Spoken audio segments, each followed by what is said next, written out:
السلام علیکم ورحمۃ اللہ وبرکاتہ نحمدہ ونصلی علی رسولہ الکریم اما بعد فاعوذ باللہ من الشیطان الرجیم بسم اللہ الرحمن الرحیم الحمدللہ آج قسط نمبر 241 میں آپ کے مسائل اور ان کے حل کے ساتھ ایک مرتبہ پھر میں آپ کے درمیان مسئلہ نمبر 1 چترال سے محترم انشاد انصاری صاحب نے 2 سوالات کیے ہیں۔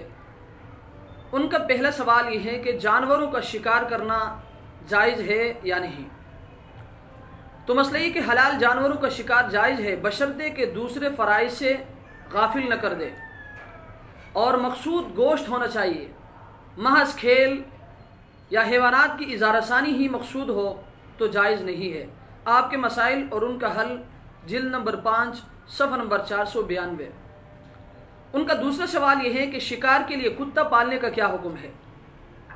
تو مسئلہ یہ کہ شوق کے لیے کتا پالنا تو جائز نہیں ہے، البتہ اگر ضرورت کے لیے پالا جائے تو جائز ہے۔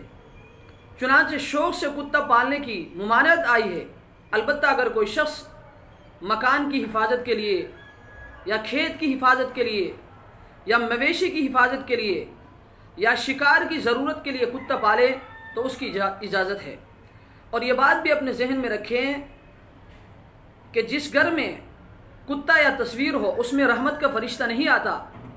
حدیث شریف میں ایک واقعہ آتا ہے کہ ایک مرتبہ حضرت جبرائیل علیہ السلام نے حضرت صلی اللہ علیہ وسلم سے ایک خاص وقت پر آنے کا وعدہ کیا تھا، مگر حضرت جبرائیل علیہ السلام اس مقررہ وقت پر نہیں آئے۔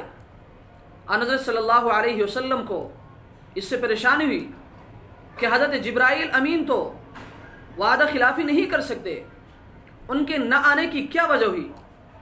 آپ صلی اللہ علیہ وسلم نے دیکھا کہ آپ کے چارپائی کے نیچے کتے کا بچہ بیٹھا تھا، اس کو اٹھوایا گیا اور اس جگہ کو صاف کر کے وہاں چھڑکاؤ کیا گیا۔ اس کے بعد حضرت جبرائیل علیہ السلام تشریف لائے تو آپ صلی اللہ علیہ وسلم نے حضرت جبرائیل علیہ السلام سے مقررہ وقت پر نہ آنے کی شکایت کی تو حضرت جبرائیل علیہ السلام نے عرض کیا کہ یا رسول اللہ، آپ کے چارپائی کے نیچے کتا بیٹھا تھا اور ہم اس گھر میں داخل نہیں ہوتے جس میں کتا یا تصویر ہو۔